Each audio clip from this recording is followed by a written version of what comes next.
Salut tout le monde, on se retrouve aujourd'hui pour la suite de l'histoire de Moutonland. Let's go.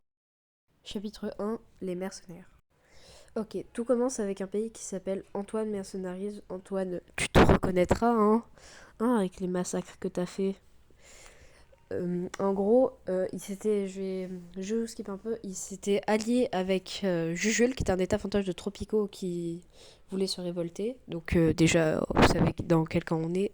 Et les Croulis, qui était un état fantoche de Moutonland, ils voulaient pas, justement, mais nous on voulait.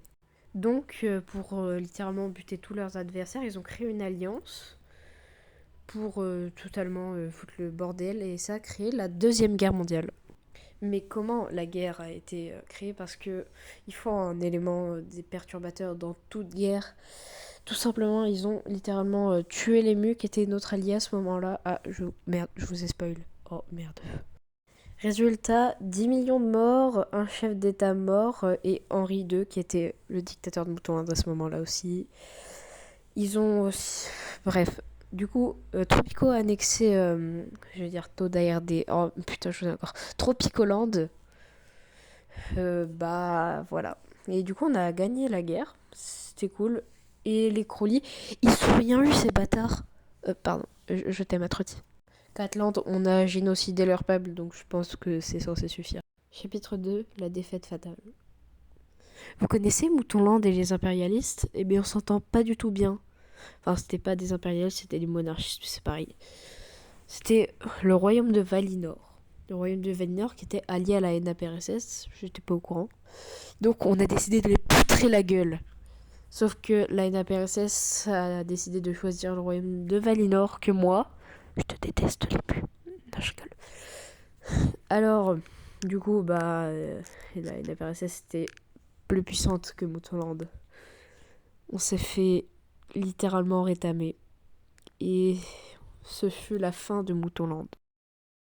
Et bah non, en fait. Tout commença avec un monde dont certains se souviennent comme les portes du RP, où la paix n'était qu'une idée de fantaisie, où la guerre faisait rage à jamais, où les peuples se battaient pour fuir leur extinction. Mais après les combats qui ont duré assez longtemps, où la découverte de nouvelles îles, de nouveaux peuples, la terre s'était fissurée, séparée et dérivée.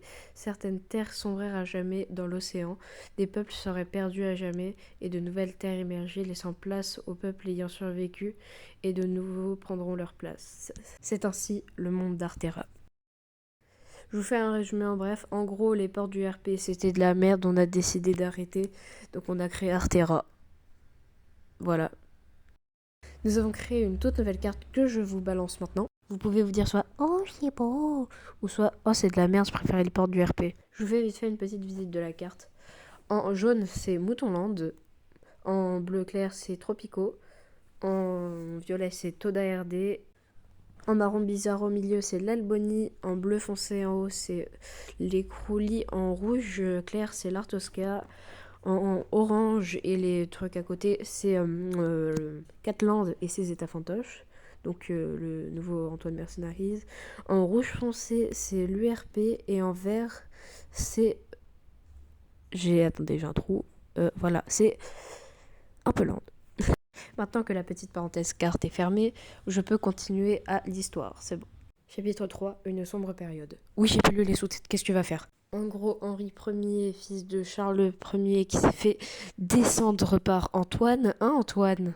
Henri Ier s'est fait quick par son propre frère, qui s'est nommé Henri II, et qui a transformé Moutonland en Moutonland nazi.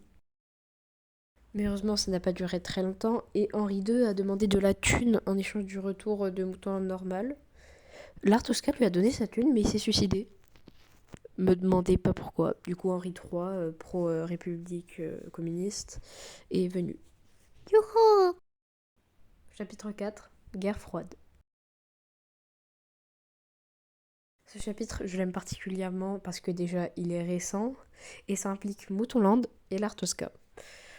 Moutonland était à ce moment-là quatrième puissance mondiale et l'Artosca qui était deuxième. Ouais, on avait déjà peu de chances de gagner, mais c'était une guerre froide, ça va.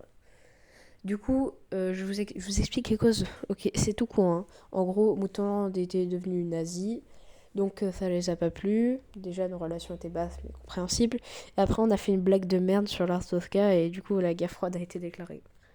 Ouais bon ok, peut-être que c'était un peu de notre faute. Mais pour nous défendre, on a créé l'APE, l'Alliance des pays de l'Est anti-Artovska. Et eux ont créé l'Alliance des pays de l'Ouest. Putain, sauf qu'il y avait un espion embauché par Jules, c'était Atroti dans l'Alliance des pays de l'Ouest. Et bah, c'était encore plus accentué la guerre froide. Mais ça c'est fini, on a dénoncé le coupable et la guerre s'était terminée. Vive la paix! Chapitre 5, la guerre de Toda-Erdé. J'ai la flemme de vous l'expliquer, donc voilà, mettez pause et lisez. Non, je déconne, je suis pas comme ça, je suis un flemmard, mais pas à ce point-là quand même. Alors tout commence en pleine guerre froide. Toda-Erdé, c'était un membre de l'APE, sauf qu'il faisait tout vraiment pour mettre bien Moutonland en danger. Il mettait des mines à côté de l'Artoska, il tuait des Artosques même. Il voulait vraiment la guerre, donc moi qui voulais pas de guerre mondiale tout simplement, on a décidé de les exclure de l'APE. Et bah on les a envahis, sauf qu'ils se sont rapprochés de l'Écrolie, alors qu'ils étaient vraiment censés soit se faire coloniser, soit devenir un état fantoche. Ils n'avaient pas le choix entre les deux et ils ont désobéi. Donc on les a attaqués, ce fut une guerre terrible, mais au final on a gagné et je vais vous montrer la carte